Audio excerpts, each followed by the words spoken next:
Welcome back to Running Denver TV. I'm here with Abby McQueeny Penamonte. Abby is a registered dietitian and is here to give us some tips. Thanks for being here this morning. Absolutely, yeah. So one of the things that I'm really good about sticking to my workout regimen. I'm really good about other aspects, but probably the worst part is, even though I try to eat fairly healthy, is how to really eat. And you're here to share with us some tips on nutrition. And right now we're in the spring session. Boston's coming up in a couple weeks, so a lot of people are starting to taper, but nutrition is a key area for it all. So how about some tips this morning on what we should be doing? It is definitely a key factor in terms of training, but I think, like yourself, a lot of folks tend to neglect that nutrition piece. So if we can dial that piece in, people are going to have fantastic results. So the biggest thing that I would suggest for folks is not actually waiting until the race comes around to make those changes to the diet, but to start to make those changes now in their daily nutrition, so that when they get to that race day, they don't really have to modify that much.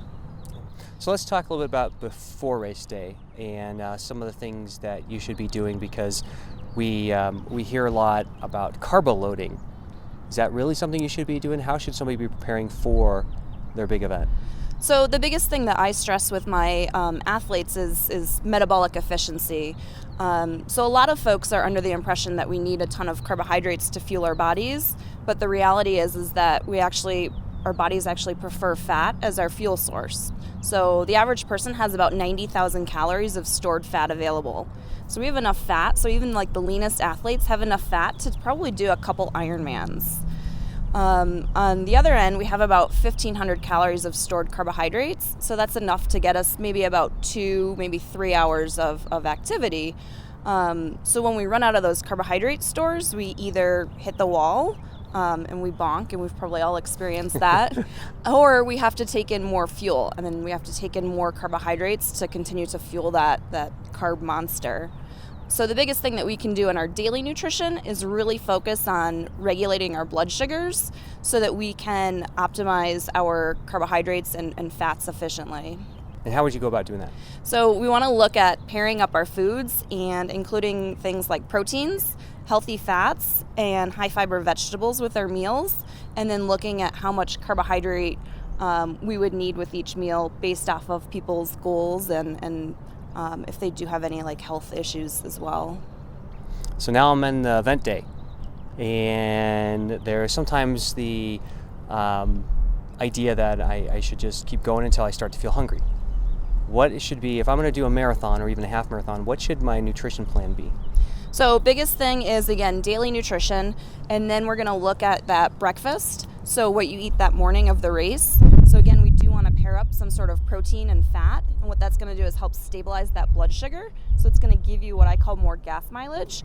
So for example, a breakfast might be something like maybe some bacon and eggs with some oatmeal, or it might be a protein shake with some fruit in it. Okay, so you would do that before your race, probably depending on how your GI system is, probably about 1 to 2 hours before your race. And then I would suggest starting to fuel probably about an hour to 90 minutes in. So not waiting until you hit that fatigue or that hunger, but actually being more proactive. And about how many calories on average should somebody be taking in when they're on during the event and they're kind of fueling themselves throughout? So again, that's going to be really dependent on the person and how efficient they are, but I would say on average we're probably looking at maybe about 100 or so calories plus or minus for folks. Gotcha. So now I've done the big event and stuff like that. Now afterwards, we're all gluttony afterwards, right? We've done the marathon, whatnot. They go out and have the big burger and stuff like that. And the beer. And the beer, lots of beer, right? Running and beer, it kind of goes together. But then after that, I think one of the big things is I'm as a typical athlete, and maybe I have a goal race down the road, or maybe I haven't set that up yet, but maintaining nutritionally, I think, can be a real challenge for a lot of us, because we just kind of like our training. We train really well for a while, we do our event, then afterwards we kind of fall apart, and then we have to go back into a cycle, which obviously there is a natural cycle, but how do we nutritionally make sure we stay on track? Well, I think, we should definitely be able to indulge after the race. So I think we should be able to enjoy, whether it's the burger or the beer. But then it is trying to get back on track and providing your body with the proteins and the healthy fats that will help to reduce some of that inflammation, some of that muscle soreness and fatigue that we experienced throughout the race. Okay. And then finally, what do you think is some of the mistakes most of us make nutritionally?